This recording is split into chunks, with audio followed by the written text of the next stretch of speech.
guys, this is Ash and you're watching WriterGAsh. So today I'm doing a book talk on An Ember in the Ashes. This is the first book in Sabaa Tahir's Ember in the Ashes series, and this is my signed Fairy Loot edition and it is beautiful and I loved reading every second of this book. This is a really good book and I believe it is a YA book and it's just written so well. It kept my attention all the way through. Got through it in a day. It's a hefty book and I got through it so quickly. It was a page turner for me and I loved the world she has created and the characters, and it definitely is up there. So without further ado, let's get into this story. So this story follows our two main protagonists, Laia and Elias.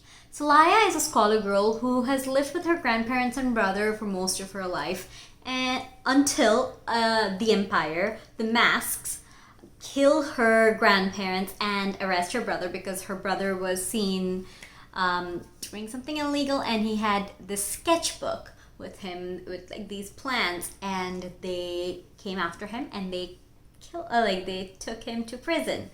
So Laia, while they're in the house, Darren, her brother, tells Laia to run, and she does, and she feels extremely guilty about it afterwards. And that is where her story begins, really. And on the other hand, Elias is a mask. He has been at the Black Cliff Academy most of his life, since he was 6 years old, and he is one of those people who just doesn't fit in there. He constantly battles with his personal beliefs and how he's expected to act as a mask, and he's just trying to escape that toxic world. And it's just a really interesting story when both of their journeys kind of meld together and we get a wonderful story. So from here on out, we'll have actual spoilers. This was just an introduction, very first chapter, so nothing really spoilery yet. But from here on out, we will have spoilers galore. Okay, so let's start with Laia. So Laia goes on the run and feels super guilty about not fighting to save her brother and letting him get captured. But that is so relatable, not having the courage to go after basically a mass murderer. Who has the guts for that? I know I wouldn't be.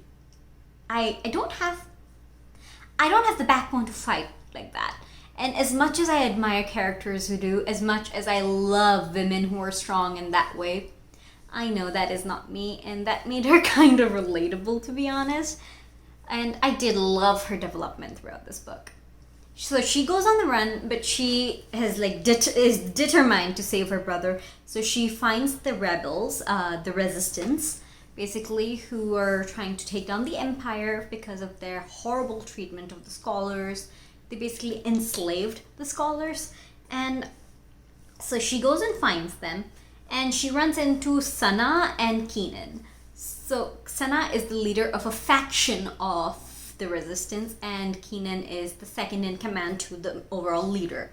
So and Laia is taken to the leader of the resistance, who's Mazen, and she asks for his help to save her brother, and he's basically oh, we only look after our own. And then she reveals to them her true identity, and that her mother was once the leader of the resistance until she was captured and murdered, and reveals that she's the daughter of the lioness. And with that revelation, Sana is able to convince them to fight for her brother because Sana is the leader and her faction remembered the concept of Izzat. So they make a pact, basically in order for the resistance to help her brother escape, she's going to have to be a spy for the resistance in the commandant's house as a slave. And she is sent into that whole world, that toxic world that Elias is trying to escape. And in the commandant's house, she meets Izzy, and the cook is her and Izzy become friends, and the cook is kind of bristly.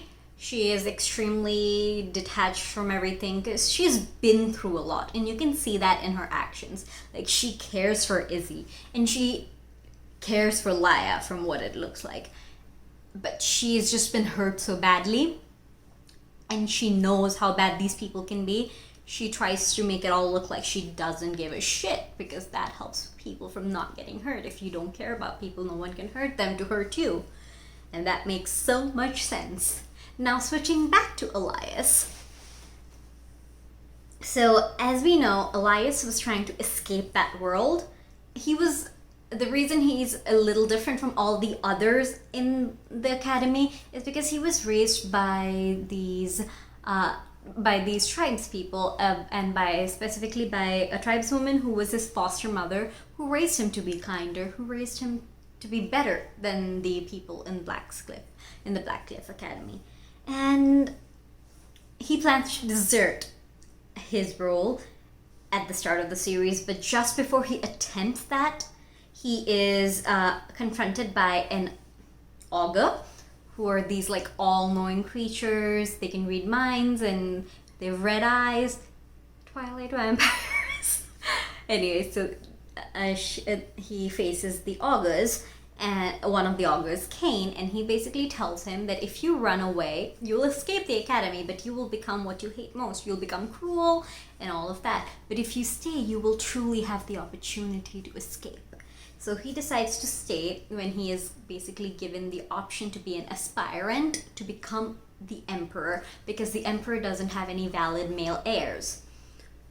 Which, I hate the concept of not having male heirs being a bad thing. If you have female heirs, what the fuck is wrong with this world? Like a lot of other fantasy worlds, is not the best for women. And I hate that.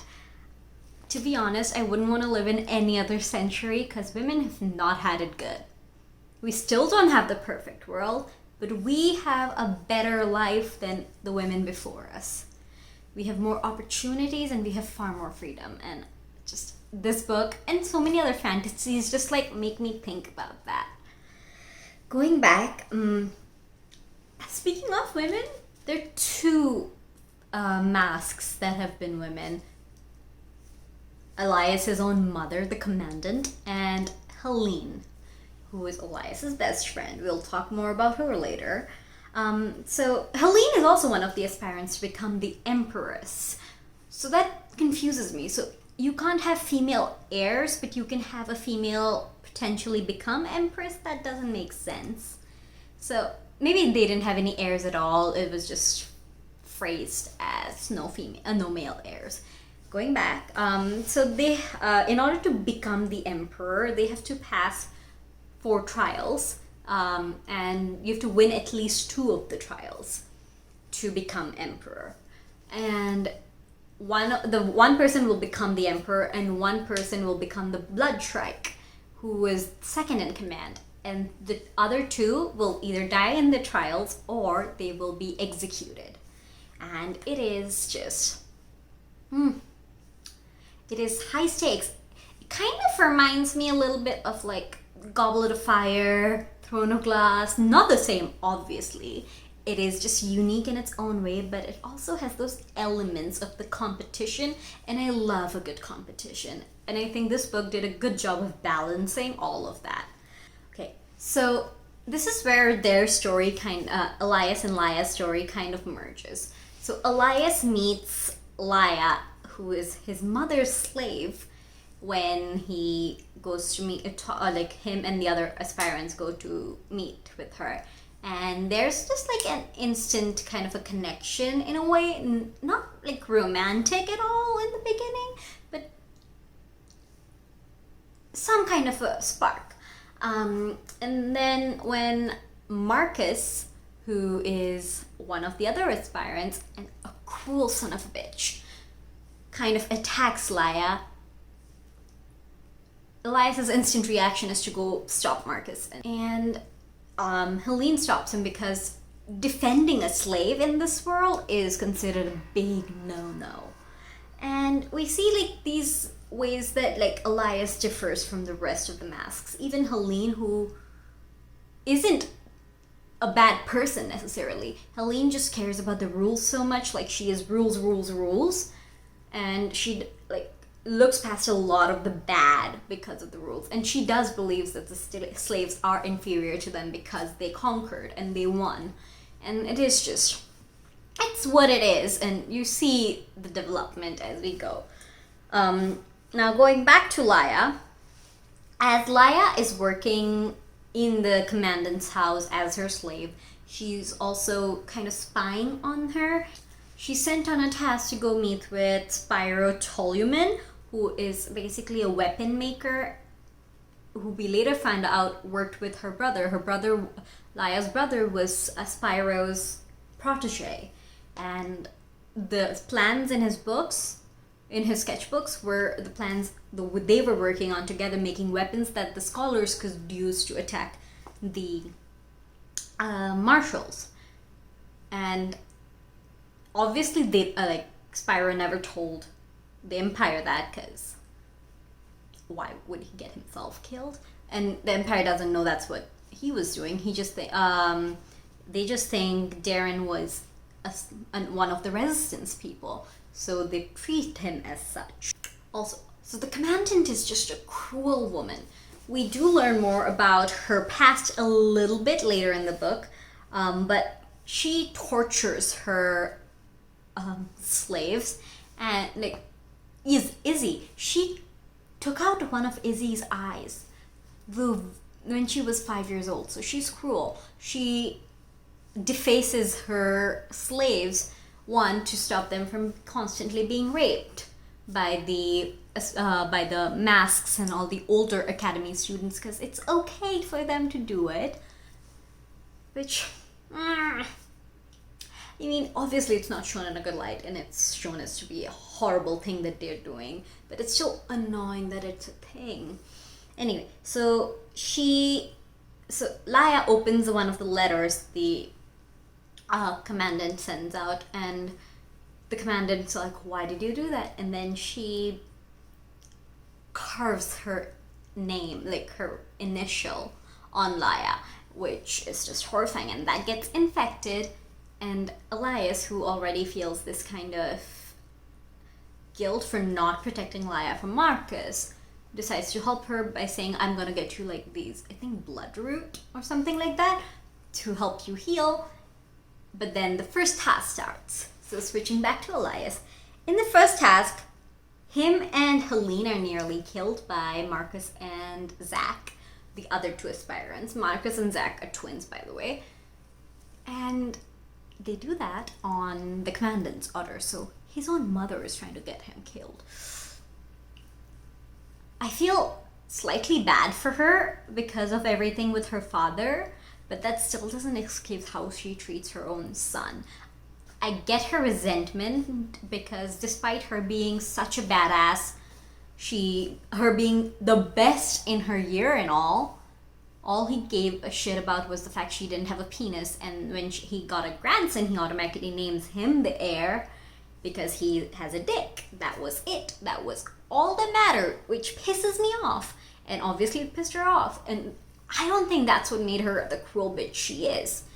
But I think having a father who didn't appreciate all her achievements contributed to it partially. I'm sure there's more going on there, but I hate the grandfather. Absolutely hate him. The comments he makes about Helene, he's a horrible person. No sympathy for him at all. Anyway, I do hope he dies. I hate old men who can't respect women. So after the first task, they barely survive, like I said, and Helene is near death, and Elias convinces the augurs to save her life because Zach and Marcus cheated, but they can't prove it because for some reason they can't read their mind. And the augurs are mind readers, basically. It turns out Zach and Marcus were working with the commandant, who was working with the Nightbringer, who's a creature of these mystical stories and all. And it's just... oof. So after that, they go into the second trials, where now Elias is nearly dead, and Helene, with her magical healing, saves his life by singing. And Elias discovers this power about Helene. And once he's okay, he sees Izzy and Laia sneak out of Blackcliff Academy, and he goes like to follow them, but Helene also sees them. And she goes to report them. So he blackmails her by saying, if you tell her about Laia, I will tell her about your magical healing. You know, in essence, just betraying a friendship he has had for so many years. And that, I get, can be so heartbreaking, but at the same time, you were about to turn in someone. And I get it from her point of view too. She's been raised to be a soldier, and they're kind of brainwashed in that, like, I get her reaction, but I appreciate his reaction as well. And that kind of essentially deconstructs all their relationship and kind of forces them to come to terms with some things. And in the aftermath of the situation, as he's trying to rebuild that relationship, she keeps putting up a barrier, and one of his friends reveals to him that she's in love with him. Which, bad friend, if you ever tell someone that your friend loves them, you don't betray someone's confidence like that. That's horrible. And then they're sparring, and they have a moment where they're just about to kiss, and I'm glad they didn't, solely because of the thoughts Elias was having. He was thinking, am I going to kiss her because I want to, or am I going to kiss her because I want something from her?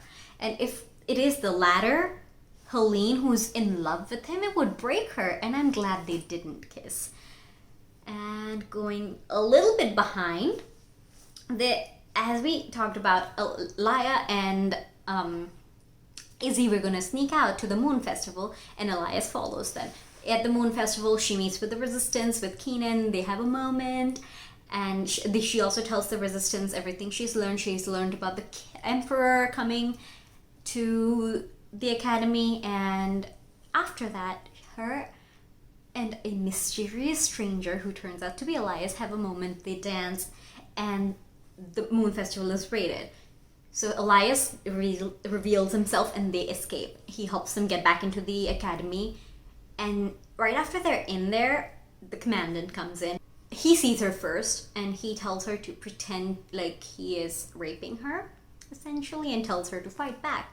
Because, again, like I talked about, that is the kind of environment the academy is, where it is okay to rape slaves. Don't get me started on how upset and pissed off that makes me. Anyway, going back, but it's in the act they put up that saved her ass from the commandant, who would have otherwise known she was betraying them, and essentially ended her life. After that, she's still spying, and she's trying to find a way into the academy from the outside, because that's what the Resistance asked for when she last saw them. And she finds Marcus and Zach entering a tunnel, and turns out that tunnel is how they keep coming in and out. And they see her, and Marcus attacks her, and she screams, and Elias comes in and saves her in the last minute, and she's nearly dead. And this is right when Elias and Helene were about to have their kiss. Her screams interrupted them. So Elias begs Helene to save her life, and she's like, no, she's a slave, I can't do that, and I don't even know how this power works. And he calls her a monster. He says things. He walks away from her, and he's dying. He's extremely worried about Laia. Helene in the end does concede and goes to help Laia because of her because of her connection with Elias. And you can see she's lost. Every time she heals people, she loses something of herself. And so I get why she wouldn't just go and do it automatically, because it taxes her to do it. So I get it in a way. But in the aftermath of the situation, Elias and Helene are not in a good place when the third trial begins. And in the third trial, Elias is basically broken, because Elias has to fight Helene and his other friends. And he loses friends because he has friends on both sides of the battle. And he loses so much in that battle, having to kill his own friends and having to give the order to his other friends to kill their friends, and having to kill Helene. And it's just, you can see how it taxes him afterwards, how he's broken by it. And I'm so glad Helene was wearing that vest to save her life. Thank freaking God. But he becomes the victor at the end of it, and his gift is a night with Laya.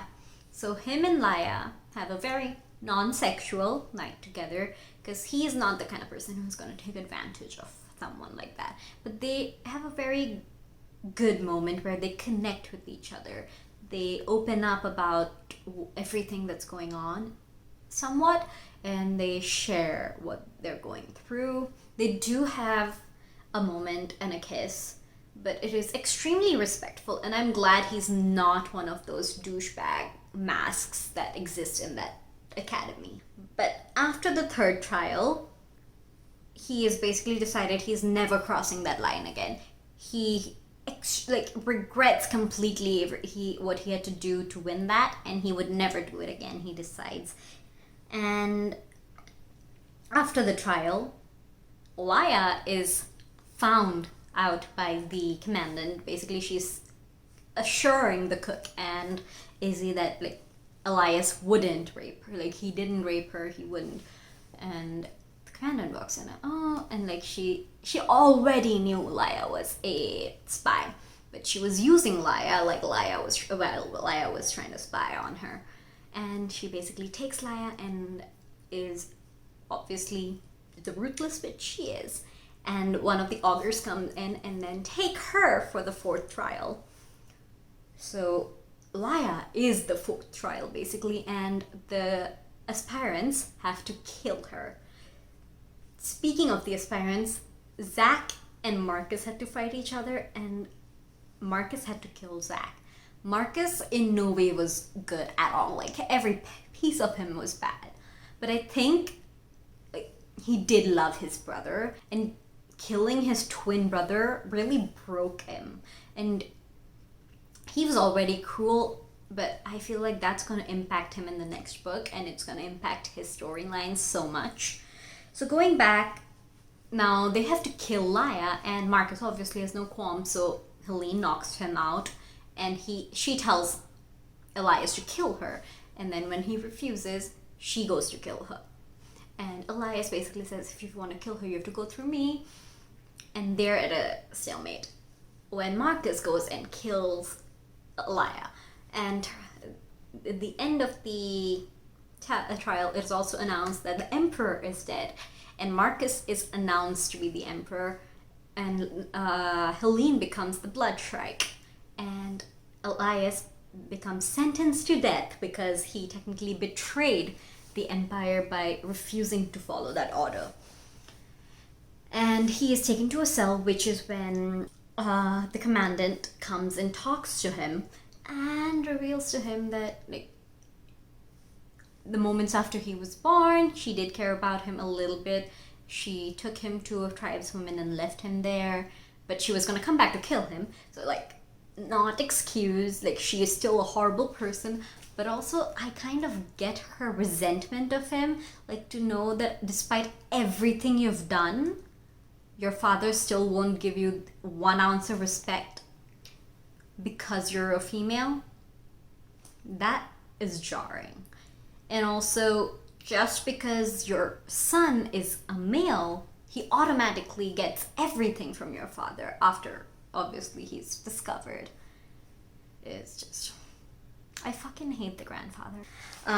So again, Elias is now in prison, and the augurs had saved Laya's life, and they help her escape, and she meets up with Keenan and the Resistance. And it turns out the Resistance kind of betrayed her. They were never, Mason was never intending to help her brother, and while the others were, he kind of convinced them to not once the Emperor became their main target. So he used her intel to betray her, essentially. And when they had the whole situation with, essentially he tells Keenan to go kill Laya and dispose of her. I get them prioritizing killing the Emperor, but now the Emperor is dead. You can help Laya. These people live by the code of Izzat. How the fuck are you letting this girl down like that? How are you allowing him to order killing her? It's just I do not like Mason, and I think he's the one that betrayed Laya's parents.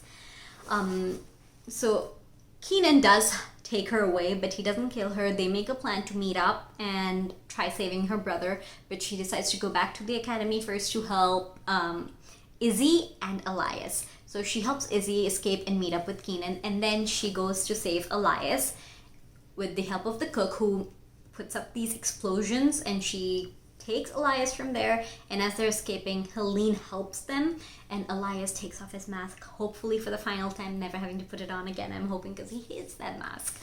And Helene and Elias have that one moment where Helene's like, I did everything I did to save your life. The augurs told me you would die if I didn't do what I was doing, that I had to become the blood shrike to save you, basically. I could never be the empress, they said, but you know, she was doing what she was doing for her friend. So like Helene, I empathize with. I do like Helene. And she does help them escape, but says from here on out, we're enemies. And we end this book with Elias and Laya leaving the Blackcliff Academy. And these characters are just so well written, and I'm so excited to read more about them. And the plot is just so intricate, so beautiful. It's just going to be such a fun time. I have 3 more books to go, so I'm gonna jump right back in because it's such a good book.